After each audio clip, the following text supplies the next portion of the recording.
Welcome to PPR Podcast number 213. Wow. 213. If we get to 500, I'll buy you dinner.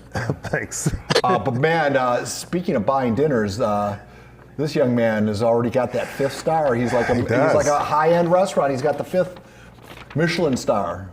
Number 2 athlete in the country, too, for his class. Well, let's find out. Introduce him. You have such a good rendition of his name. Honor Falalave Johnson. Have you heard that I add the Falala? Yeah, I heard that. I'm pretty sure it was back when I was at Saints. I heard that. So then me and all my family had a good laugh at that. Yeah, well, yeah, you know, when I was growing up, everybody wanted to be Chris Berman. He's an ESPN sportscaster, and he always had the nicknames, and that one just came out, and I apologize if I've offended you in any way. No. It is meant with nothing but affection and respect for your ability, young man. Sure. All right, so let's pick up the conversation. Go ahead. Yeah. Pick up the conversation here. Life changes when someone puts a 5th star next to your name, does it not?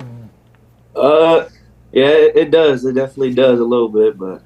Well, explain that. First of all, how does it happen? Does one morning you wake up and there's a 5th star next to your huddle bio, or how does that work? So, for me at least, you know, I did have a few talks with some of the guys, like from like 247, especially, and they're just like, yeah, we're planning on ranking you high on our list. And then I would also go to a few camps also, so like they can like just see me in person and see what I'm about. And then I guess they like what they saw, so they ranked me that. And, you know, it's just a blessing. Hey, you just went to UCLA last week, right? Yeah, I did. So tell me this, and I'll say the bad part so you don't have to. How do you, because you've been to Oregon like 4 times, right? 4 or 5 times? Something like that, yeah. How would a UCLA compete with Oregon? Because you know the vibe is much. You go to a UCLA game, there's 12,000 people there. You go to Oregon, it's like a rock concert. I mean, facilities, everything. How does a school like UCLA even compete with Oregon recruiting-wise? I mean, as far as I'm not sure. This is me just personally talking, but like, I'm not really looking for like all like the money, the you know, the swag, all that stuff. I'm really going to somewhere where like I feel love with the coaching staff, where you know, I feel like I feel a true bond with all the other players and stuff. So, you know, I know Oregon, what they have is special, but you know, I also like to you know, go to type of schools like UCLA or just Oregon State and just see what they're about and just see the coaches that they have to offer too. Is Humble your brother? Yeah, that's my older brother. Oh, all right, so you should have been called Humble. not him, man. He doesn't want the swag, nothing. Well, hold it. But you've already been to Eugene 4 or 5 times? Yeah, something like that, yeah. So you're going to Oregon? Wow. Nah, I mean, right now I'm still praying about it. You know, I'm not too sure where I'm going. But, you know, Oregon definitely been showing a lot of love to me since I've been a freshman. So, you know, they always will have a lot of love for me in my heart. He's wearing a Nike shirt. Mm-hmm. He's been to the campus 4 or 5.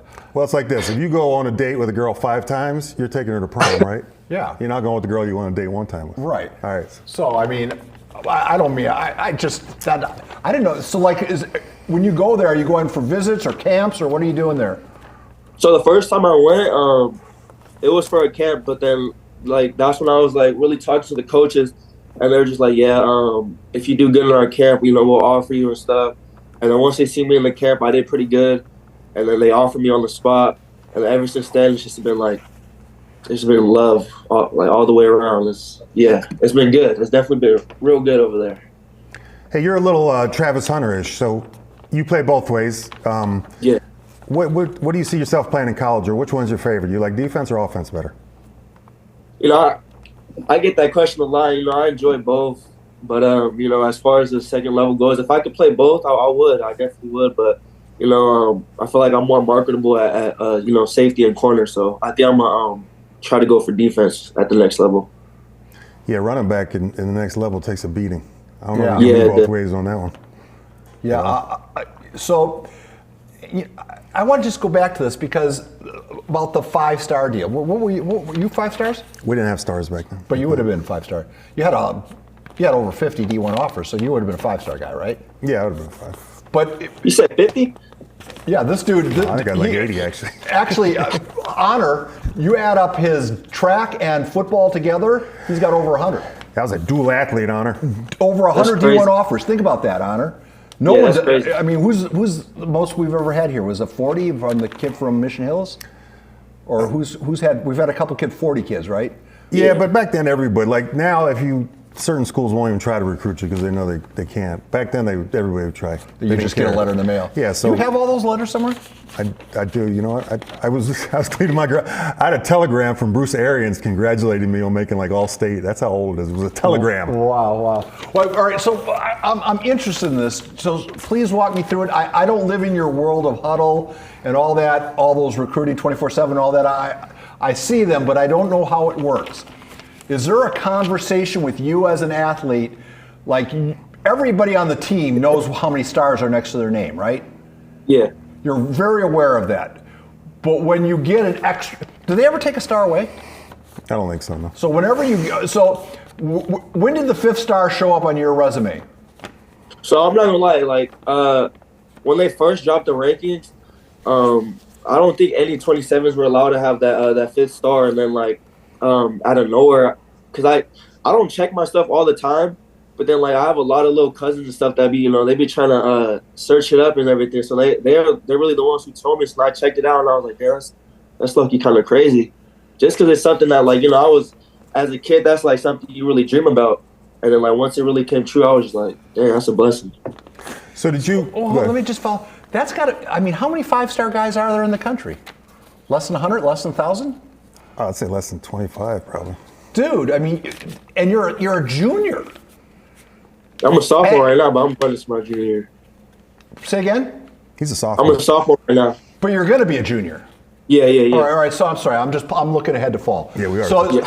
So young man, I mean, that's a big deal. Congratulations. And hell, how many games did you play last year? I'm not sure. I think I played like 6 or 7, but then I broke my rib too, so I was really just playing defense for most of the year.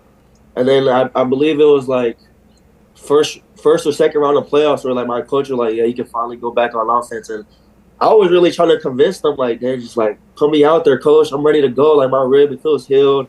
Like we'll have like the little rib cage and then like tape it around like 20 times. So I thought I was good, but my Coach Doyle especially, he was like, if the doctor says you can't go, you can't go. So you're just gonna have to play defense for a while. And I was like, all right. But it all worked out. I was at that game. I think it was the Lincoln game we did it, and I was on your sideline, and you were like begging every single series, begging. They kept saying no. You even brought the doctor over, I think, to the coach. Yeah, I tried because I tried telling the coach. I was like, coach, if he was like, all right, if the doctor says you can go, then you can go. So I was like, I was going up to him, I was begging him. I was like, oh, hey, I know, please, I saw the whole thing. Yeah, you were. But he said no. So I was like, I was heartbroken. So. Can you tell I'm fixated on this? Paul was a 3 asterisk player. Yeah, I got hash marks. Honor. So I know then every college starts calling you when you have a 5th star.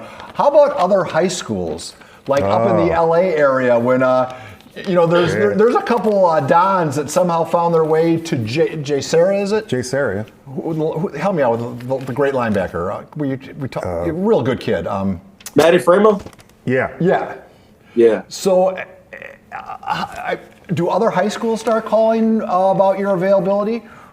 A few high schools try to like follow me and stuff, like L.A. Even let's see from Florida. I'm not gonna say who, but I let it be known that I'm Dons all the way. I'm graduated here, so I don't plan on leaving. So I'm gonna stay here. Yeah, like IMG Academy, I'm sure. Yeah, I mean, all the Trinity schools, don't they all try to poach our best? Yeah. But I mean, I for one want you to stay right where you are, young man, and just keep. We want to follow you right until the college decision, which will be when. There's no specific date yet, but I'm definitely gonna try to, commit probably sometime in my junior year, just to. Have some time to fall back on it, really think about it, and then if I do have to make the change my senior year, I'll make it. But, I feel like whatever choice I do choose, I'll be fully 100% committed there. Go ahead, ask your user question. Bert, if you were a 5-star athlete in San Diego County and you were looking for the way to make the maximum impact with your college announcement, how would you do it? Do it on KUSI, have your dad bring the wrong shirt. No, show the shirt before you commit, and that's how you get the maximum. I would do it on the Prep Pigskin Report or one of its affiliated programs, Honor. I would just plant that seed because I know the ESPNs of the world and the CBS Sports, but they don't have the kind of impact that we have. And I personally would say, hey, I want to do it on KUSI because Lord knows they've been following me ever since I was a little kid. Yeah. Is that, he's going to do it? Are you committing? Does that sound like a commitment, or are you keeping your options open? PPR, I mean, it's San Diego, so I'm definitely going to think about it because, I'm from San Diego, so I don't really mind, but I let my parents, they handle all that type of stuff, so whatever they say goes. So. Well, just know that the invitation's there, and we would be honored to share. We would be honored to share that moment with you. Thank you so much. Have we ever had an underclassman for Defense Player of the Year? I don't think so. I don't think so either. But obviously, and there's two actually, him and Prince over Lincoln. You got short sheeted last year by the awards, but you missed half the year. You had to sit out half the year, so that's the reason why. Otherwise, you would have been up for maybe multiple awards. So please. I'm coming for that next year, though. Yeah, I'm talking about next year. It's him and Prince. I would have on the list. I would think that's. But there's always some kid that we haven't heard about that's going to grow out of nowhere. That's going to grow 40 pounds and is going to have a monster year and have 30 sacks. Go to Jay Sarah. Go to Jay Sarah. But Honor, I want you to know, man, we're well aware of how good you are, and don't be. Thank you so much. That was just a bad deal that you had to sit out for as long. But you get all that. All right, so young man, as far as off football, when you're not playing football, not working out for football, what do you do? A lot of my friends say I'm a boring guy. I really just I'm at home most of the time. I'm really just spending time with family. I'm a big family guy, so if I'm not just at home on the game or just on my phone, I'm really just with my family. How big is your family? We're pretty big. I'm not gonna lie. I got a lot of cousins, a lot of uncles and stuff. So every weekend, I'm busy with them. So yeah. So you have your own posse just in your family, right? There's a lot of us. So what are the holidays like? Is it crazy? They're definitely hectic. But since like 4 years old, even before that, this is what I remember. But we're always together. We're really close. So, I think it's a blessing for that because a lot of families are close, but what I feel like my family is we're tight. We're real tight. Like I can call them my siblings. I can call them whenever I need anything, and they'll all pick up. So. How many siblings do you have? I got 3. What's the third? There's Humble. There's you. Humble. No, so it's Humble. And then I got an older sister named Honesty. And then me, Honor, and then my little sister, Harmony. So we all got names. Those are great names. Are they all H names? Yeah. So Humble is like Humble? Yeah. Like be a humble man and Honor to have, because I was going to ask you about Honor. Are you named after anybody, or tell us about how you got to be Honor? So it was actually my nana. Rest in peace to my nana, but she named all me and my siblings. So I guess she wanted just to keep us all H's, and she named me Honor. And, everyone says that's a unique name, and even me, I'd be like, damn, I wonder how she came up with that. Well, young man, that's pressure because you have to live in honor. You have to. That name puts a little. Every time you get up, you can't have a bad day where you make a stupid mistake. You have to live your life with honor, do you not? Yeah. Which excludes us. Yeah. Well, that's why. I was named after an apostle. Yeah, where are you, Paul? Yes. Well, I was named after Burt Reynolds, so it couldn't be worse. See, that's the difference between your family and mine. I get named after Burt Reynolds. You get a good name. Smokey and the Bandit. All right, so what are you weighing right now? I'm about 180 right now. What's the expectation? It seems like for the last 3 years, I always said that Lincoln's going to win the Open, and this year I'm actually thinking Cathedral's going to win the Open. What's the expectations around campus? Because you have to start in spring soon. Is that the goal? Yeah. So, the expectations is, definitely from last year. I feel like we learned a lot. We're all newcomers, so I feel like the main thing we were missing last year is we had the talent for sure. We easily had the talent. But you know, even our coaches will have meetings about it. You know, we just never take that next step to really bond with our team. And we're all close. We'll hang out with each other at practice and stuff. But you know, this year I feel like we're focusing more on like really bonding with each other, just so you know, we can end up with that, you know, that championship. Well, you got Brady Palmer back for his final year, right? Yeah. So you got a pretty steady hand at quarterback. Lincoln, we don't know the quarterback. Do we know who's going to be the quarterback there? No, don't. But you know they're going to reload. Get one, you know they're going to be good because they're always good. Yeah. So, I mean, has that, you know, I know we went through some bad blood between the two schools, but has that bad blood now become more? They're not even playing this year, each other. You're Holy not- Bowl's off this year. No, I'm not talking about the Holy Bowl. I'm talking about Lincoln. Oh, I thought you were talking. Yeah. Wait, let's talk about that, by the way. Without just, I don't want to get into old news, but is it weird not to have the Holy Bowl on the schedule? Yeah, definitely. I mean, from what I've heard, it's been a tradition since even before I was alive. So when I did hear that, I was kind of like amazed. But you know, if that's what they seem as best, then you know, run with it. I don't mind. I'd rather, you know, play a more competitive team, anyways. All right, I'm gonna get you in trouble now. Pretend you're a head high school football coach right now, and your defense coordinator job is open, and two guys interview, Montali and Cooper. Who you hiring? Oh my gosh, that's a hard one. That is a hard one. You don't answer it. Don't answer.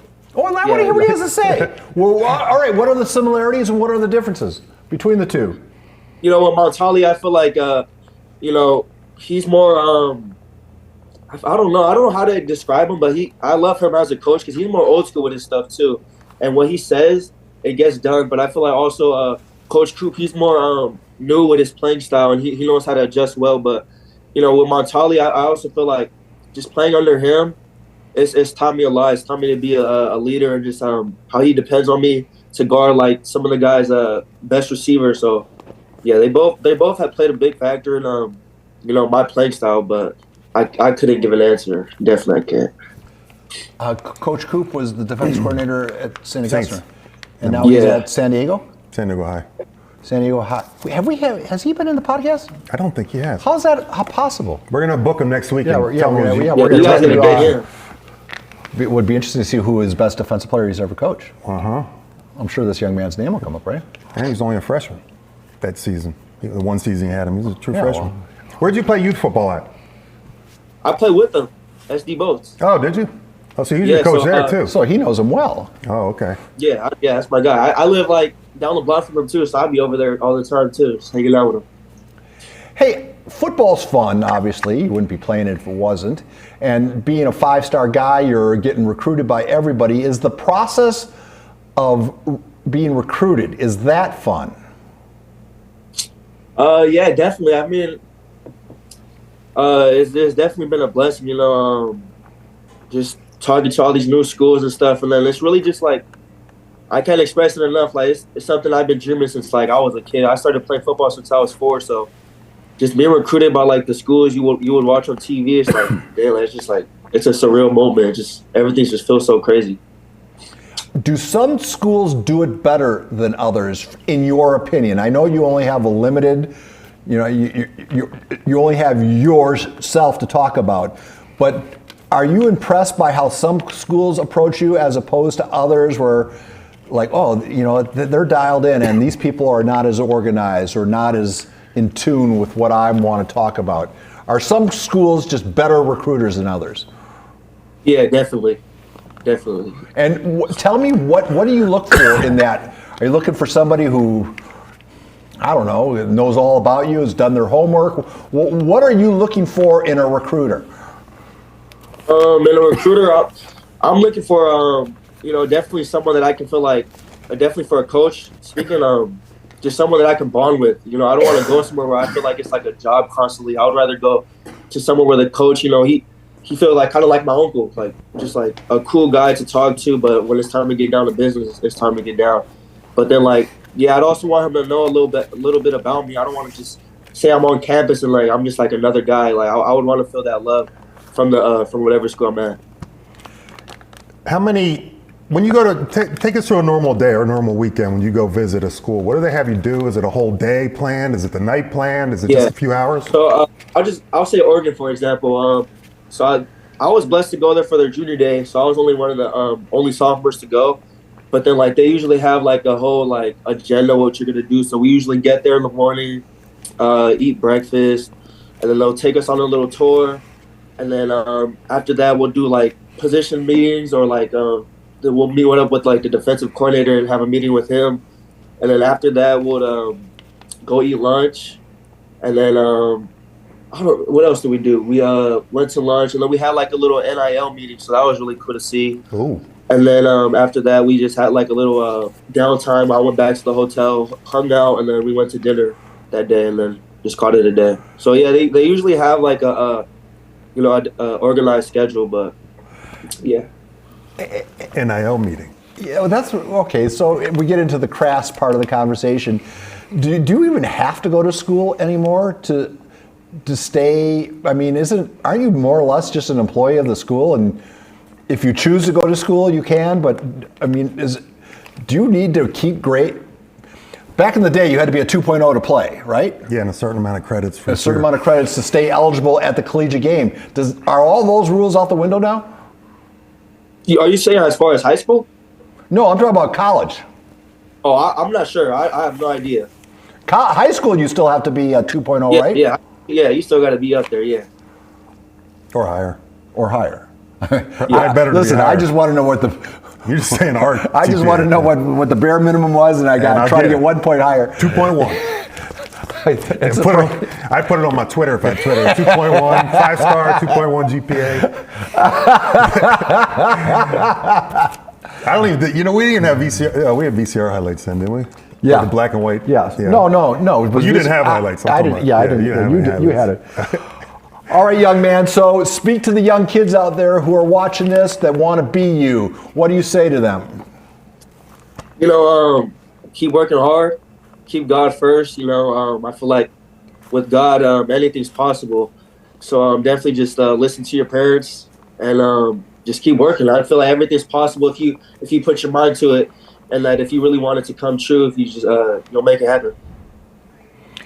If this football thing doesn't work out, and I know I hate to put this in the water, but what's Plan B for you? I mean, if you couldn't play football tomorrow, what would you do? That's a hard question because even that's what like the talking I've been having with my parents been lately, and I've been playing football since I was 4, so it's like I'm not too sure. I really need to find what will be like my second plan, but I need and I want football to work out. So, but if it doesn't, I'm sure I'll find something else to do. But as far as now, I have no idea. Man, so that must have sucked for you. That like 5 game sit out. That must have just been killing you. Yeah, it was bad, especially because I felt like I could have went in some of the games and made an impact and helped out, but it was all for the best, so it's all good. Well, that Lincoln team was good, though, man. Yeah, they're definitely good. Yeah. I mean, they were as fast. Normally, you guys would beat them up in the trenches, but now they've gotten real big in the trenches too, and you guys are equally as fast as one another, and maybe even an edge to them as far as foot speed. But everything goes, that group of athletes have moved on. Now it's a whole different kettle of fish. Yeah. So right. It'll be fun. Yeah, I suspect we'll be doing this podcast with you again, but in the meantime, we're just going to pencil you in for your PPR announcement when it's time to make your college decision. We'll just bank on you getting a hold of us, okay? Do you need any pictures or anything from him? You're going to ask? Oh, I need family. Young man, this conversation's over, but one of the topics I want to use. We asked you about your family. Pick family pictures, as many as you can send me. Take down my email. Okay. It's prudy@kusi.com. prudy@kusi.com. Please start sending me them now because I want to work on this afternoon. And the way it works is we'll put this up on. We'll load this up on YouTube right now, and then I'll start clipping things out for my social media starting later today. Okay. And one of the conversations that we're going to have is your family. So as many pictures as you can send me. And then the other thing I need from you is any of your action shots at Cathedral that you own, that belong to you, that people have taken. Send those as well, because it's easier for me if I just take stills as opposed to looking for video from last year. Okay, sounds good. And if you could do that, like when we hang up, I would be gratefully appreciative. It's okay. P. Rudy, RUDY, P. Rudy at KUSI.com. Young man, honor falalave. I will, dude, it just came out and now I can't shut it up. Last thing I want to do is get on your wrong side, because I want you to be part of the PPR family for a good long time, okay? Sure. All right, thanks for making time for us. I wish you a safe day, and we'll see you down the road, okay? Yes, sir. Have a good one. PPR Podcast number 213 is over. Everybody turn off the machines.